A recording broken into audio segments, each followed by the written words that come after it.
Good morning. It's that time.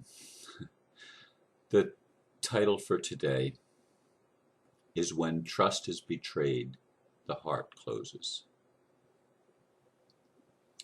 It's not pretty to watch, observing my own heart shutting down in the wake of the most costly betrayal in my entire life. I truly cannot remember when I've wanted to shrink back from life as much as I have the past few days. I'm so sorry. I feel like it's my job to uplift people, encouraging my friends to open their hearts and minds, to trust their gut. Yet when my heart was wide open and I was trusting, so trusting, and that trust was betrayed, I hardly know what to say. As I sat in the atrium this morning in the stillness, looking up at the stars and the few clouds that were in the sky. Actually, I did the same thing last night before I went to bed. And my heart just breaks. I promised you authenticity. And I lose friends when I talk like this. I've been losing friends at a rate that I'm almost out of friends waiting to be added. Because people don't like to hear truth that's negative. We've been so brainwashed that when somebody's hurting, we want to run the other way so it doesn't rub off on us. I know, I've been there. That's how I know these things. I've observed, I've been there, and I'm still the observer of my own heart, my own life. I sit and meditate and contemplate and look back at myself. Listen to the prayers that I pray.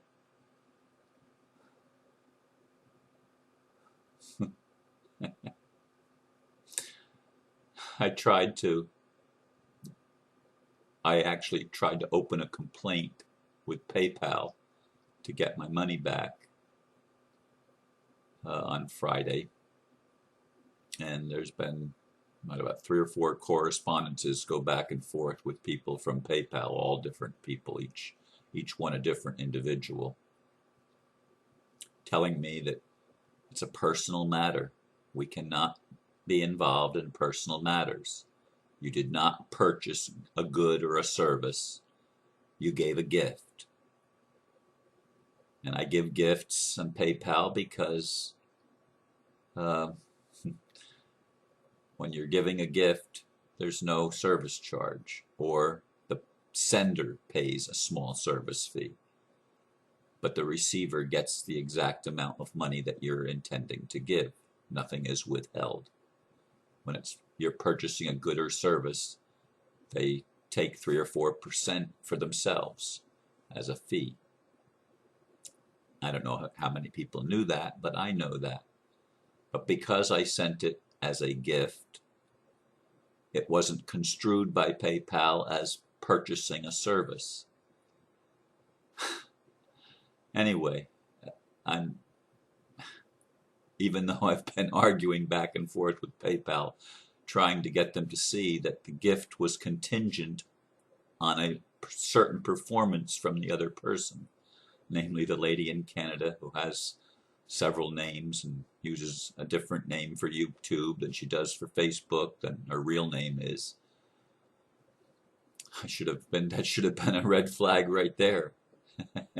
Using different names for different things and not just being truthful. Should have been a warning, but I didn't see it. I didn't get it. But in any case, I've noticed my heart closing. I don't want to go into depression, but it's depressing. I see some of the things that I made special in my home for her arrival. I've think back of the times that I've imagined even sitting out in the atrium, of her sitting next to me, and of laying in bed and cuddling. And I have memories that never happened, if that makes any sense at all. And I feel the emptiness of not having that fantasy fulfilled. I talked with a friend yesterday, and he suggested that I needed to just, if I have to, hire an escort and just have sex. That's an insult to someone like me. Sex has always been sacred. It's not something to be frivolous. It's not something to be purchased. And yet, was I not purchasing love? I didn't know that's what I was doing. I thought I was simply loving.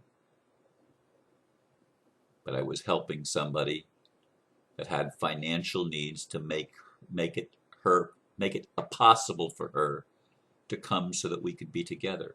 Is that not a form of prostitution? I never thought of it that way till this morning.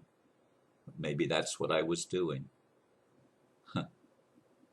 Although if I knew that that was what I was doing, I wouldn't have done it. You see, because my value, that would betray my value. I was being authentic and genuine. I was really loving. You know, and it's funny, I sit here and I look back at this year when I had a friend request from the lady whose birthday was the same day as mine, the one that lived in North Carolina, and realized she did videos like I do videos. And we communicated. I reached out to her. I made the move. And kept breakdown in communication. She was coming and coming and coming to visit me 3 times, and 3 times she changed her mind. They say it's a woman's prerogative to change her mind. It's a man's prerogative also. But it would be nice sometimes to know why the mind is being changed. But then this lady from Canada, out of the blue, reaches out to me. I'm the lady that was in your dream. I'm the tall brunette that was in your dream. I was the one. I'm your twin flame. And this was right after I released the other person and said, okay, it's over. It's done. You know, I'm not going to pursue this matter anymore. And it felt like God was providing me the real thing. That's what it felt like. And now I can look back and I can see maybe indications that I should have noticed, but I didn't.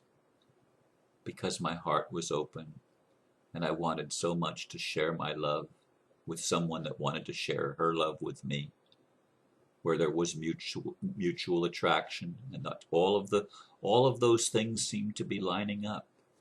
All of those things seemed to be in place. Several of my friends saw her picture. She sent me some pictures and I printed a couple of them out. They didn't even know her name. Which name would I use anyway? She has 3 of them, that her real name. And then she has another name that she uses for Facebook and another name that she uses for YouTube. And the one that she uses for YouTube is a made-up name by one of her channeler friends. A spiritual name, if you will. In any case, my heart had opened wide. And I trusted her not only with money, but with intimate details of my life. I told her things that I had never yet told another, and I told the lady in North Carolina things that I had never told anybody else. Because I trusted them. Now, I can't say the lady in North Carolina betrayed my trust, because I initiated that. But the lady in Canada proved herself not worthy of trust. She proved herself lacking in integrity. She knows better. She's a smart cookie. IQ is even higher than mine. Smart lady, but she's manipulative.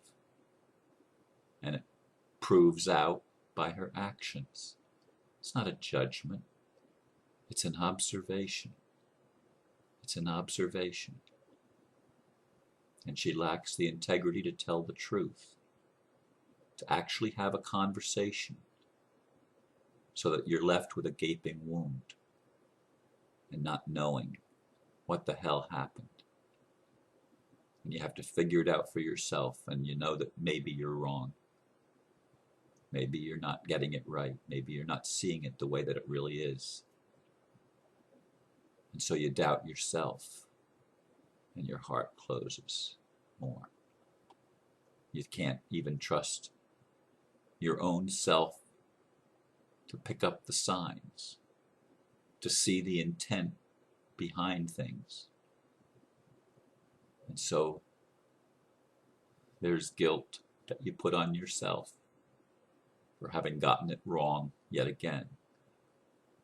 And the same old thought comes, it's come so many times, am I not lovable? I'm so willing to love. And then the New Age bullshit doctrines of we create our own reality comes and heaps more guilt on. Well, you did it to yourself. You did it to yourself. Bullshit. Bullshit. I didn't make her stop communicating. I didn't make her not act honorably. I did not create that. Do you understand? I did not create that. I'm not responsible for that. I can respond to it, and I have responded to it. I am responding to it. And part of my response is to shut down, to not trust women and think that they're lying to me.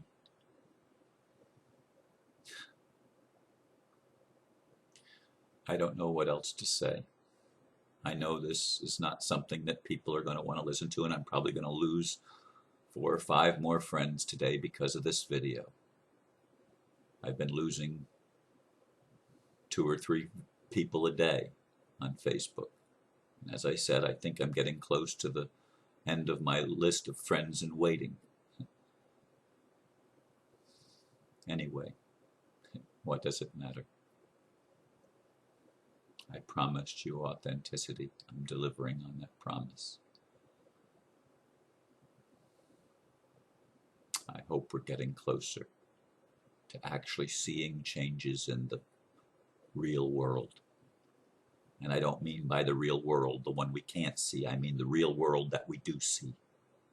Because if it doesn't manifest in the real world, what good is it?